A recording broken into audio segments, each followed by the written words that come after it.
Assalamualaikum dan salam sejahtera. Petikan ini daripada Facebook page Pertubuhan Gagasan Inovasi Rakyat Malaysia PGIRM.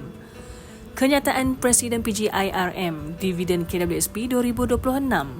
PGIRM mengambil maklum cadangan usul yang dibentangkan oleh YB Datuk Seri Syahidan Kasim di Dewan bagi pengagihan 20% hingga 30% dividen ke akaun fleksibel.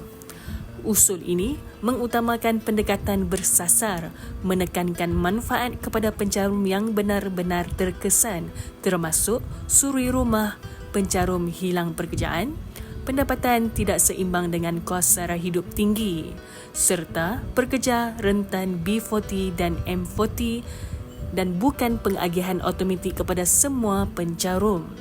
Kami juga memahami desakan ramai pencarum yang menyuarakan hasrat agar dividen diagihkan secara menyeluruh.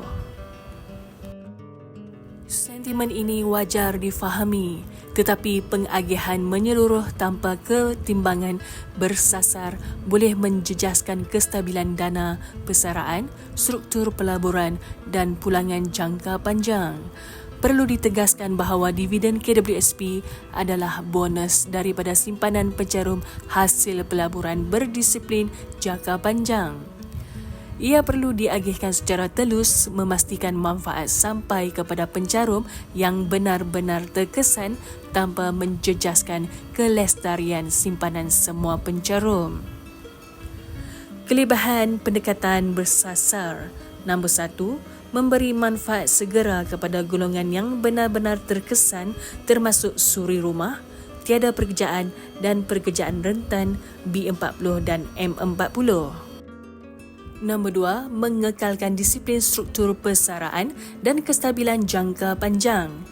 Nombor 3, memastikan keseimbangan antara keperluan semasa pencarum dan kelestarian dana. KWSP adalah institusi persaraan nasional, bukan instrumen pengagihan tunai umum. Sebarang perubahan dasar perlu mengambil kira keseimbangan antara keperluan semasa pencarum dan tanggungjawab melindungi simpanan hari tua jutaan rakyat.